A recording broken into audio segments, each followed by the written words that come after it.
Joining me today is a very good friend of mine and someone I used to work with, Trent Duffy. You're going to hear more about our friendship in just a moment. But Trent formerly served as the White House Chief Deputy Press Secretary under the Bush administration. He is currently a partner at FGS Global and a wonderful father and a great husband and a terrific friend. So it's great to have you here. Thanks for agreeing to come on with me, Trent. Oh, always good to be with you, Dana. I mean, sometimes people are like, who are these friends of yours? So Trent and I worked together in the Bush administration. I think we probably worked on the Hill together at one point, too, though didn't know each other at the time.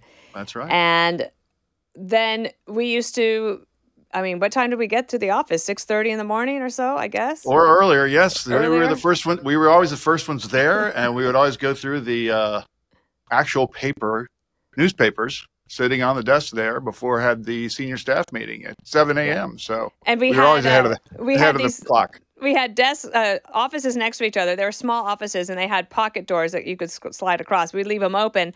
And then as we read the papers, we'd be like, did you see this? Like, can you believe that? And I always have revered your thoughts, your opinions, your experience. It's so great. So I don't know what your weekend was like talking to friends and family or people you run into in the street, but nobody can get over the debate from last week. It's still on everyone's minds. Like, I know the Biden team wants everyone to move on and think everything's fine, but that's not the sense that I got. What was your experience?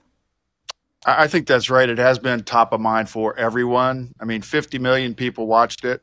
That's a third of the electorate, and it's been the hot topic in cocktails, golf courses, you name it. Everyone's talking about it. And everyone agrees that it was a disastrous performance for Joe Biden, even Democrats, friends that, I know, and we've read about it in the coverage of it. You're right. They are trying to turn the page. And frankly, I have been surprised that the dam so far appears to be holding. I mean, usually, especially on the Democratic side, they're more apt to talk out of lanes and talk out of school. But so far, up and down the line, you see people falling in line. So, good for them that they're trying to hold this together.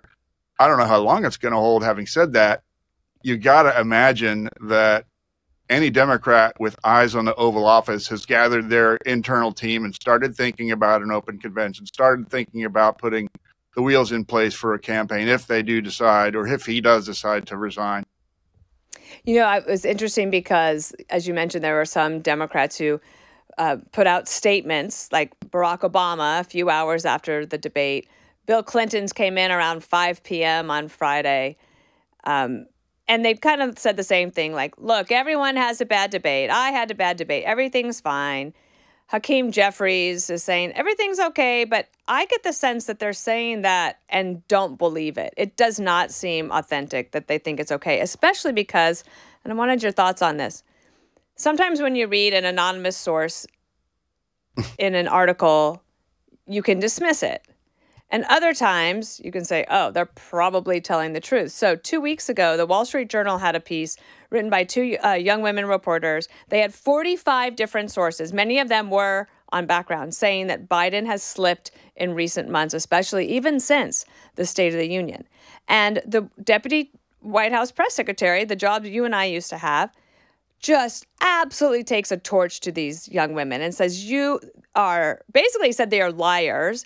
Around that same time, the video from Biden was out of Europe, and the White House said those were cheap fakes. That's right. And then you had Axios over the weekend say, actually, all of that is true.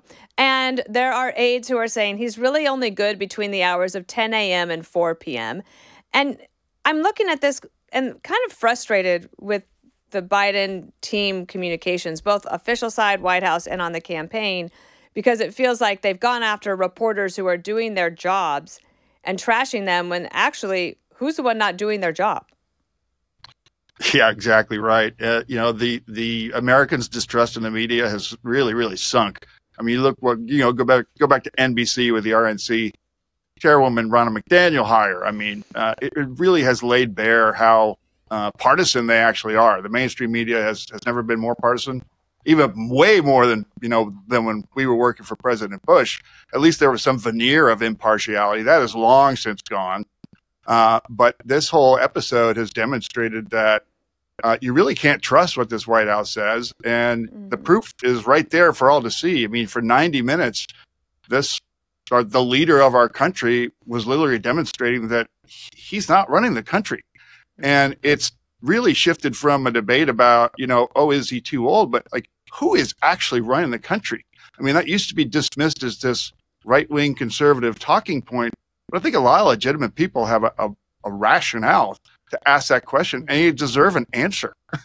I know. It's almost like, how can you ask the American people for 4 more years when there were questions for me? Like, how can you be president today? And I say that with great respect for the office of the presidency. Absolutely. I want to respect my elders, all of those things. But I'm thinking, remember the 3 a.m. phone call ad from 2016? And this was, who is going to be the better person to take the 3 a.m. phone call when I was going to say the S words, going down, and the commander-in-chief has to make a tough decision.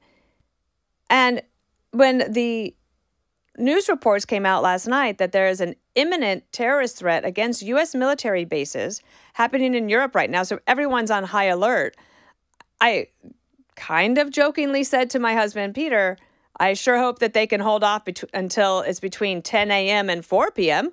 Yeah. I mean, we joke about that, but it's serious. I mean, this is our country in a very dangerous time, both at home and abroad. And it is disturbing. And I think for a lot of Americans, like I said, especially those in the middle.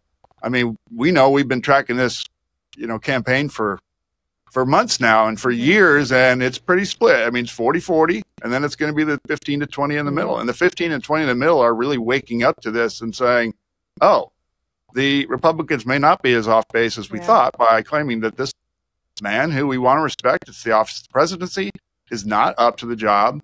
And, even when they do make the decisions, they make the wrong ones.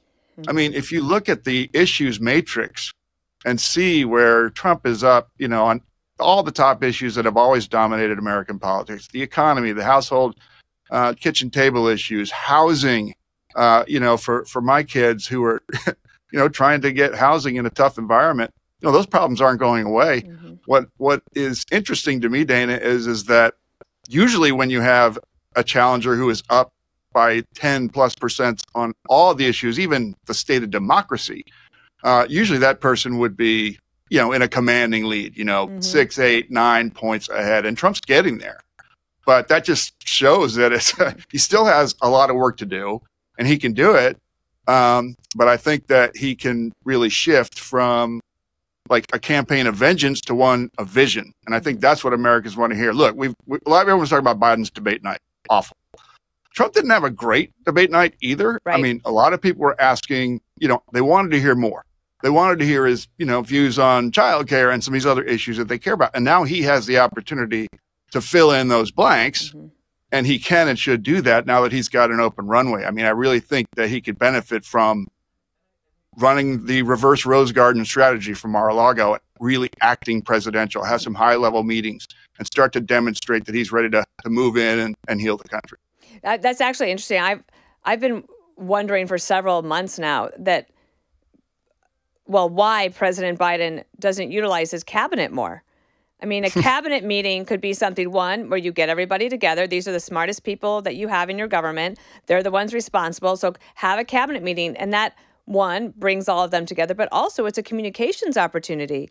You bring in the White House press pool. You say, here's the thing. I told them I am very worried about anti-Semitism in this country, and I wanted a 30-day action plan from each of them by next Monday or something. But they don't use them at all. Instead, President Biden this weekend went to Camp David with his family, and I thought, oh boy, this is where they're going to have the conversation. But it turns out, no. They went there because they were having an Annie Leibovitz photo shoot. And then this morning, Jill Biden is on the front cover of Vogue magazine in a $5,000 dress with the headline on the front cover of the magazine says, "We will decide." Right. And then photographs of her on her way over to Europe, sitting in the president's chair with his jacket. All of those things are individual things, but they add up to a news cycle that is, I would say, if I was the PR people, I'd be under my desk. I'd say, I have COVID. I have to go home. That's right. You wouldn't want to brief today. I'm certain KJP doesn't want to either. And I think, didn't they have a cabinet meeting scheduled for this week, and then they scratched it because people are away. Everyone's on vacation.